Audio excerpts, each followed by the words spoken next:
Sziasztok! Megnézzük azt az állapotot, azt a helyzetet, amikor a szeretett személy az nő. És ahogy szoktam mondani, nem tudom, hogy miről fog szólni, így nem biztos, hogy csak férfiaknak szól ez a videó. Lehet, hogy akárki másnak is tartalmaz majd információt, mert így menet közben jön majd minden. Úgyhogy kezdjünk is hozzá, nézzük meg, hogy mi a helyzet ezzel a szeretett személlyel, aki nő. Mi van most vele, mit lehet tudni az ő helyzetéről, az ő állapotáról. Mi a helyzet ezzel a szeretett személlyel?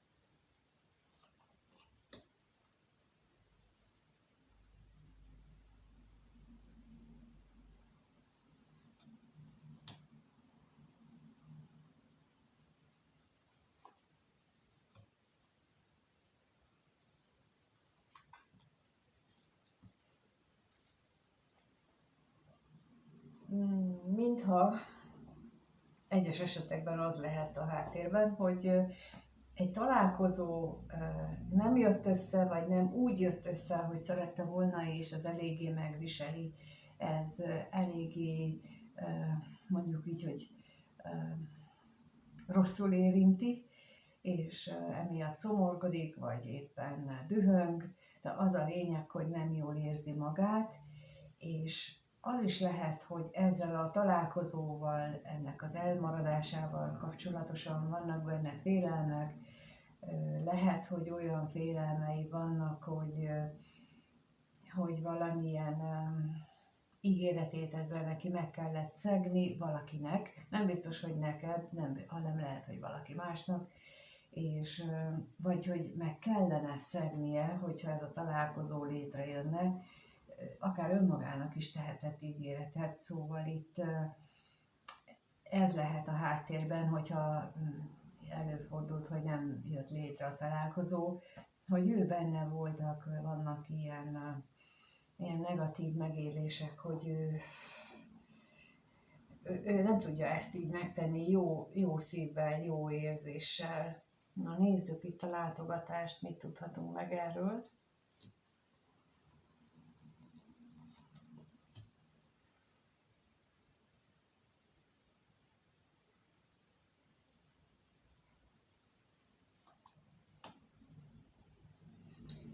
Olyan érzésem van, mint hogyha ez a jelenlegi szituáció, amiben ő most van, őt egy múltbeli dologra emlékezteti, vagy valaki ismert és számára kedves, szeretett személynek a hasonló magatartása jut róla eszébe, vagy az interne, de a lényeg az, hogy ez a helyzet, amiben ő van most, ez őt benne felidéz egy olyan emléket, ami kellemes volt annak idején neki, de pont ez lehet az, ami őt elbizonytalanítja. Na nézzük itt, hogy mi itt ez a féltékenység.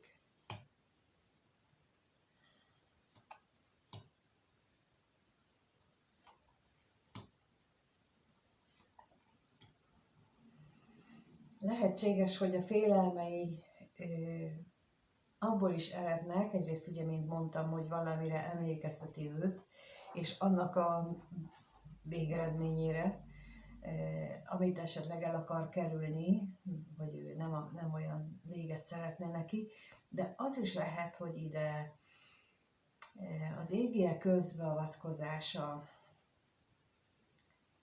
történik itt ebben a pillanatban, vagy ebben az eseményben, hogy elgondolkodtassák őt azon, hogy miért van ez a távolság, akár köztetek, akár ő benne, miért éli meg ezt az eltávolodást magától, az ő szituációjától, és mi az, ami őt valóban felvidítaná, aminek ő valóban örülne. Tehát, hogy itt ez a elgondolkoztatás,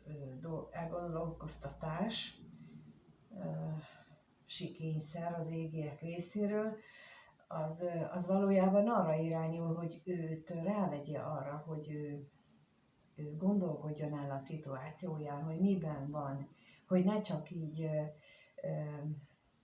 élje az életet úgy, ahogyan hogy mennek a hétköznapok, és jönnek, mennek a dolgok, hanem úgy rendesen élje meg a mindennapokat és az élethelyzeteket. Na, hát akkor megnézzük, hogy ebben a nézőnek milyen szerepe van. Lássuk akkor, hogy mit lehet tudni arról, hogy ez a szeretett személy hogy gondol a nézőre, milyen gondolatai vannak vele kapcsolatosan, akár még hozzá kapcsolódhatnak ezek az előbbi belső megélései is, tehát hogy milyen gondolatai vannak ennek a szeretett személynek a nézővel kapcsolatban. Ez a kérdés.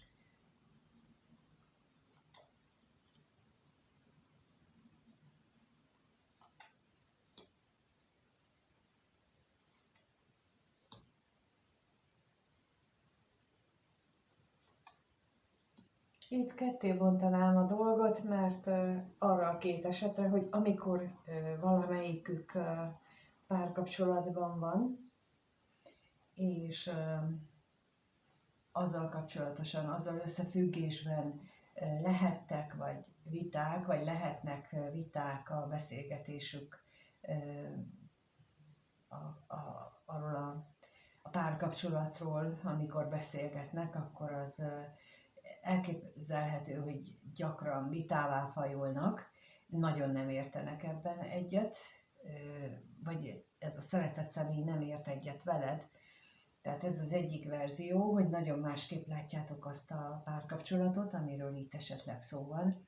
A másik pedig az, hogy ha kettőtök párkapcsolatával, vagy kettőtök kapcsolódásával összefüggésben lehetnek ilyen nagy nézeteltérések, és amikor a találkozások megtörténnek, akkor a szenvedély mellett igazából hát ezek a nézetkülönbségek is nagyon hangsúlyt kapnak, és nagyon is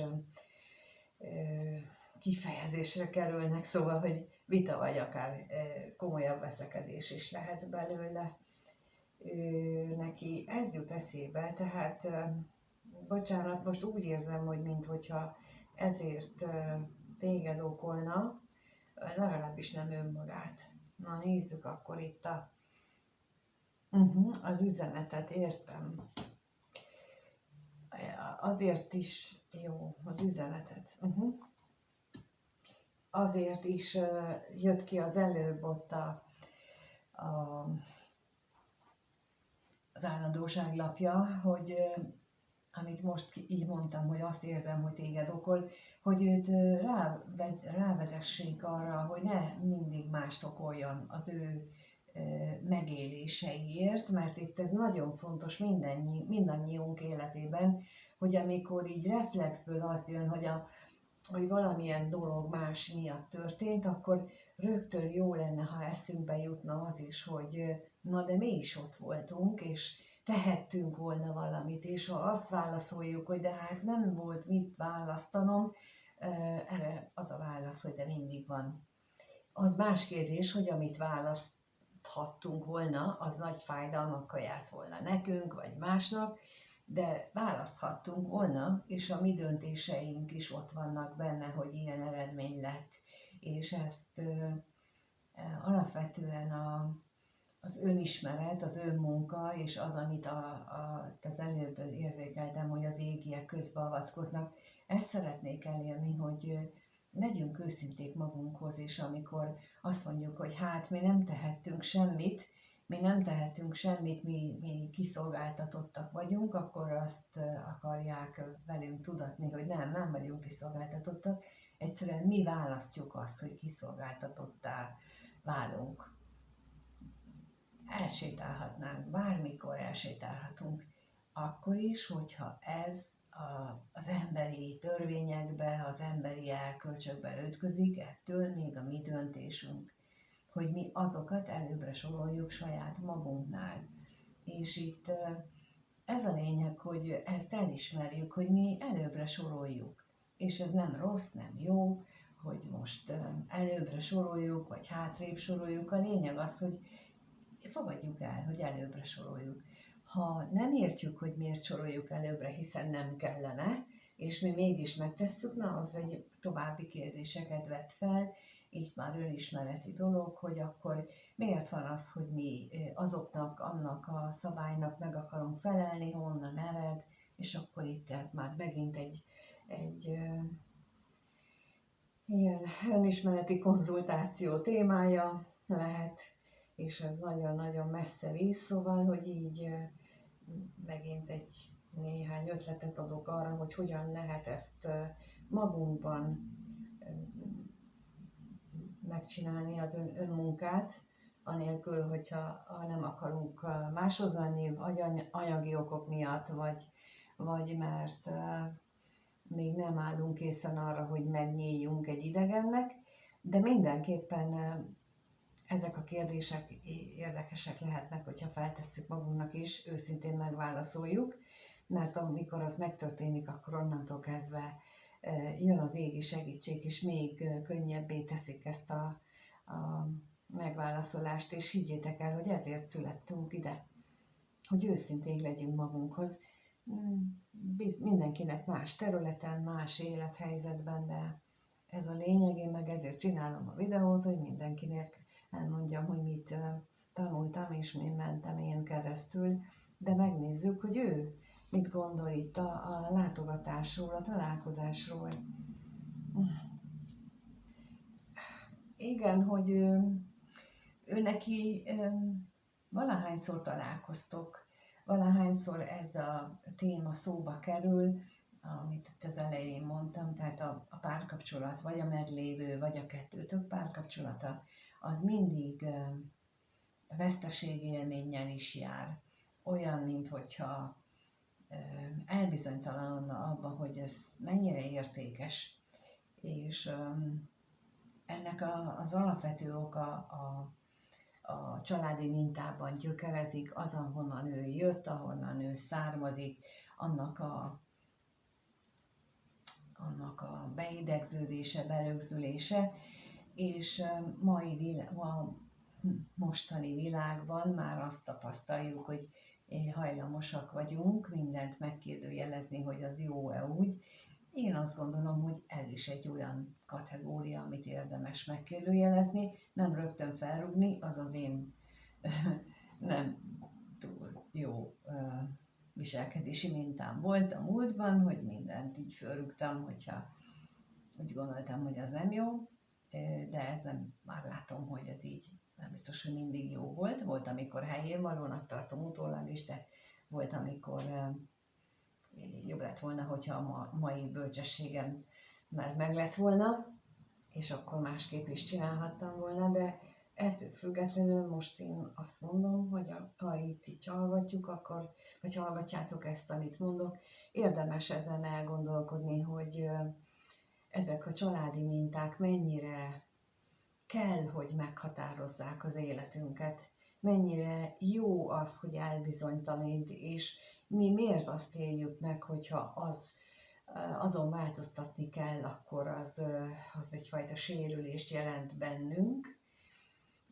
Honnan ered ez a mélységes, mély kötődés, megfelelés, mert itt, amikor már ennyire rosszul érint bennünket, akkor ott az már nem túlságosan egészséges, mert itt az egyensúly ebben is nagyon fontos.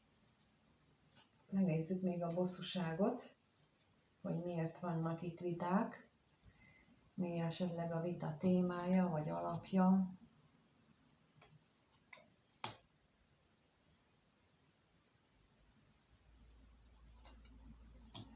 Egyes esetekben a vita alapját a gyermekek, a meglévő gyermekek, vagy a tervezendő gyermekek körüli egyet nem értés okozza, illetve a más esetekben, ahol nincs gyermekről szó, ott pedig a közös kezdetnek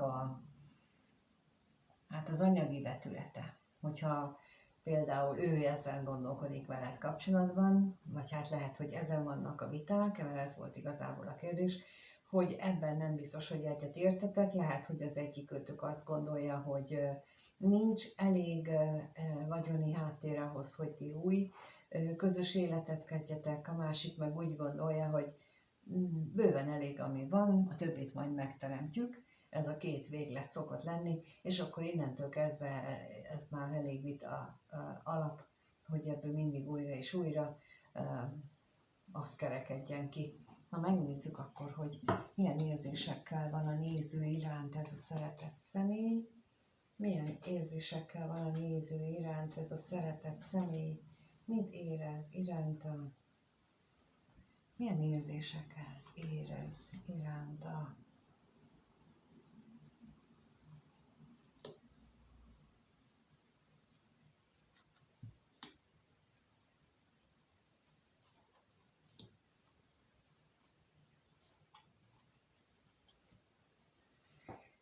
Lehetséges, hogy a múltban sokkal inkább érezte azt a mély szerelmet, mint ahogy manapság. Lehet, hogy mostanában nem tud vele úgy azonosulni ezzel az érzéssel, ahogy korábban, mert úgy tűnik, hogy újabban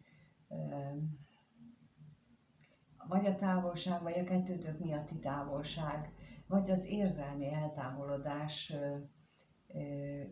következtében az látszik, hogy ő nem úgy érez már, mint régen. És ha ez így van, akkor ez lehet az alapja annak, hogy miért van köztetek állandóan vita. De az is lehet ennek az érzelmi eltávolodásnak az alapja, amit ott az előbb láttuk, hogy teljesen másképp közelítitek meg az anyagi biztonság fogalmát. Az egyiknek fontos, a másiknak kevésbé fontos, és lehet, hogy ezt most úgy élitek meg, hogy ez nem annyira kardinális dolog, de ő úgy érzi, hogy igen, sőt, emiatt ő elkezdett érzelmileg eltávolodni, és itt középen, és pont ezért mondom, mivel itt középen van a hamisság lapja, hogy itt valami azt érzi, hogy valami nem valódi, nem igaz. És akkor itt nem a hazugságról beszélnék, hanem hogy itt valami köd van, köd borítja be az igazságot, és ő érzékeli csak ezt, hogy itt a háttérben nagyobb dolgok is lehetnek, és azért változik az érzelme is. Na nézzük akkor a katonatisztet, hogy mit lehet róla tudni. Lehetséges, hogy úgy alakultak mostanában az életének, illetve a te életednek, valamelyik őtöknek a dolgai, hogy nem sikerült annyit is úgy találkozni, ahogyan terveztétek, és de időnként nagyon hirtelen kellett lemondani ezeket a találkozásokat, mert olyan váratlan események történtek, amit aztán nem tudtatok megfelelően pótolni, vagy akár ez is lehet, hogy utána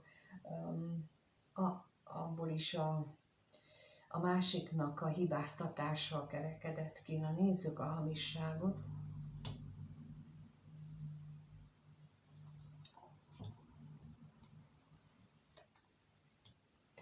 Itt megint, látjátok, ezt mondtam az előbb is, hogy nagyon fontos dolog,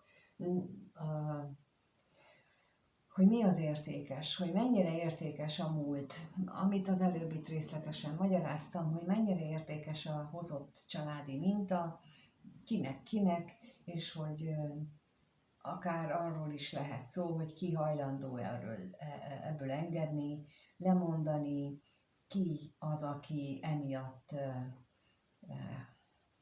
állandóan kiélezi a helyzetet, és lehet az is, hogy ez pont azért van köztetek, vagy azért van most itt, mert azt akarják megmutatni ezáltal, hogy ez egy nagyon fontos dolog, hogy legalább amikor egy párkapcsolatban gondolkodunk, hogy ugye az alapok azok stimmeljenek. Tehát, hogy oké, hogy a kémia az nagyon erős, az szokott általában lenni, meg sok minden más is jól működik,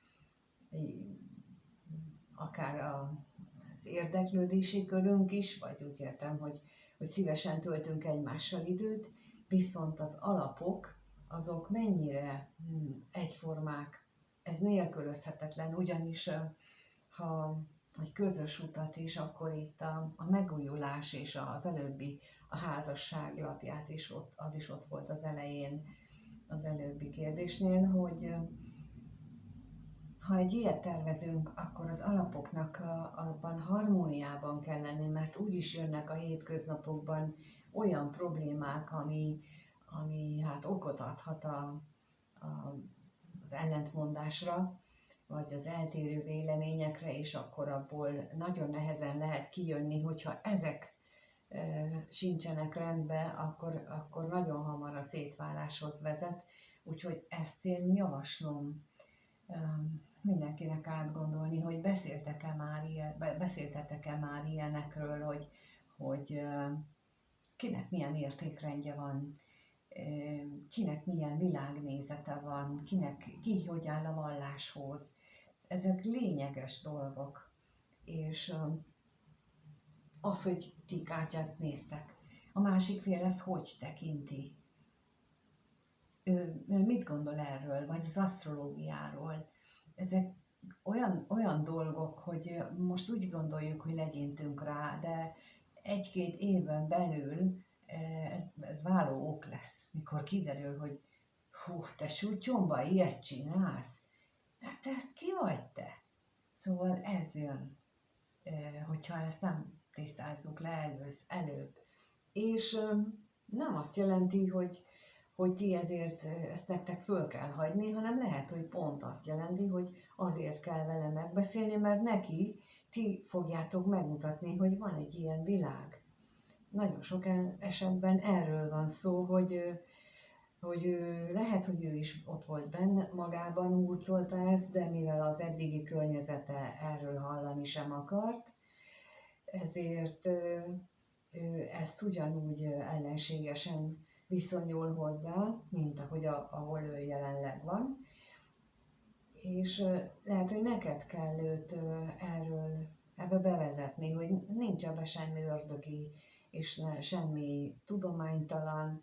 Akik ezt tudománytalannak nevezik, annak fogalma sincsen a világ egyetem működéséről, tehát ő csak ilyen egóval működik, és nem tud semmit az életről valójában. Szóval, hogy ez is lehet a háttérben, mert itt már másodszor jön ki ebben a kombinációban itt az állandóság, tehát, hogy itt ez nagyon fontos lenne.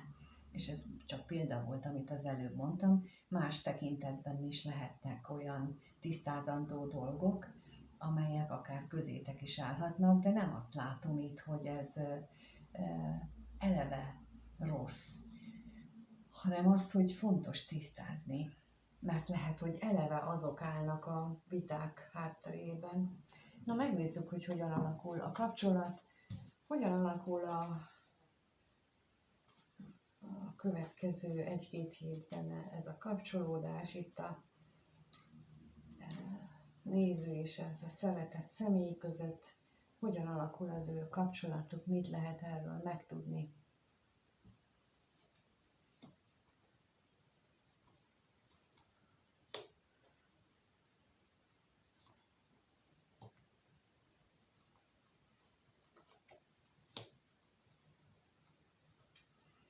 No, hát olyan, mintha ez így válasz lenne arra, amiről éppen beszéltem, hogy a sors akadályokat fog állítani közétek, vagy elétek, hogy a kommunikációtok az egy új megújuljon. És lehet, hogy pont arról, amit az előbb mondtam, részleteztem, hogy azzal kapcsolatosan valahogy másképp beszéltek, illetve, hogy ne kapják fel a vizet, se te, se ő, hanem ha eltérő vélemény van,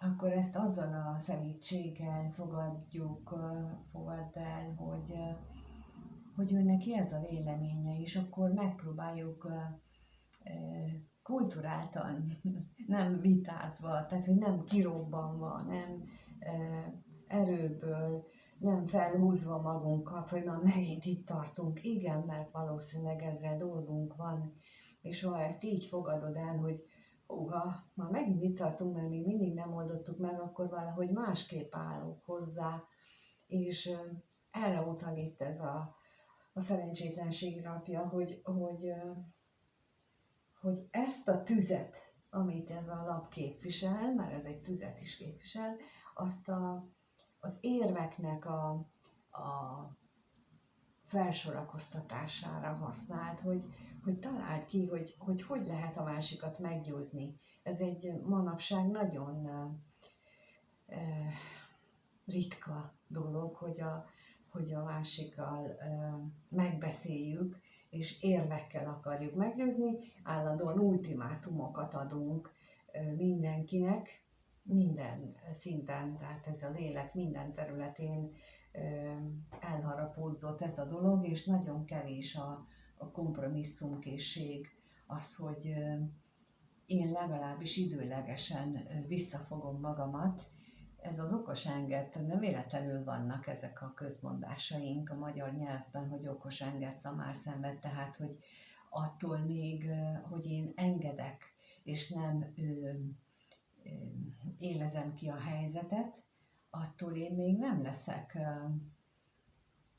rosszabb, meg szegényebb, meg alacsonyabb besorolású valaki, hanem talán pont fordítva, de a lényeg az, hogy itt, mivel te vagy itt, neked tudok ilyet mondani, hogy adjál esélyt a magatoknak, hogy másképp reagálsz, hogyha ugyanolyan szituációval találod szemben magad. Mert ugye az előbb is láttuk, hogy ott pozitív volt az, hogy az égieknek a segítő, támogató figyelmeztetése, hogy itt valahol az alapoknál vannak eltérések, és talán pont erre fogják felhívni a figyelmet ezzel az akadályjal, de nézzük az ellenséget, hogy mi az az akadály.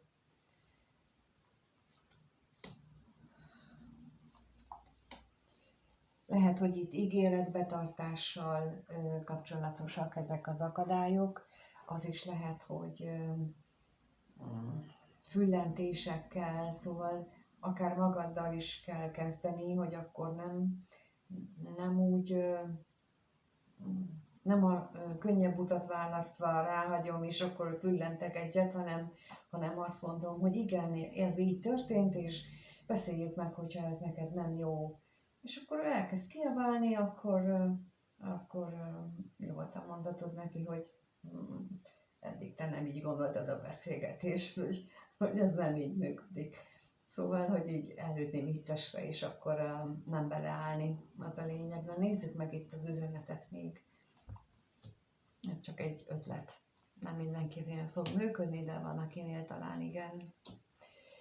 Igen, itt tehát, hogy itt a kommunikációt azt egy kicsit mélyíteni kell, még akkor is, hogyha ez kellemetlenséggel jár, és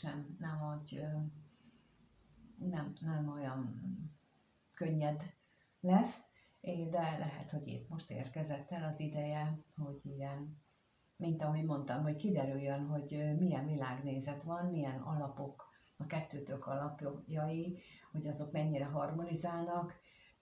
Talán pontosan a továbblépés feltétele ez, amit most még nem mutatnak alapok, de az, hogy hogyan lehet tovább lépni, az attól is függ, hogy itt ezt a kereszteződést, ezt a döntéshelyzetet hogyan oldjátok meg, és akkor erre lehet számítani a következő időszakban. Köszönöm, hogy itt vagytok, és emlékeztetlek benneteket az 50%-os kedvezményre. Most vettem észre, hogy a mobil applikációban nem mindig jól működött a pénztár, a kosár funkció. ezért így beraktam a menübe egy külön kosár oldal, tehát hogyha nem jelenik meg a megvásárlás, tehát utána a kosár, akkor ott a menüben megtaláljátok, és akkor mindjárt oda lehet menni, és ott be lehet írni a Hála 50-es kuponkódot, amivel még tovább tart az 50%-os kedvezmény egészen vasárnapig, úgyhogy ma meg már hét közepe van, biztatlak és bátorítok mindenkit, hogy éljen a lehetőséggel. Még van szabad keret, lehetőség, úgyhogy köszönöm, hogy itt vagytok, és kommenteltek, és lájkoltak, és mindenféle dolgot csináltok. Köszönöm a feliratkozásokat is, nagyon hálás vagyok érte. És amíg nem találkozunk, addig mindenkinek minden jót kívánok. Sziasztok!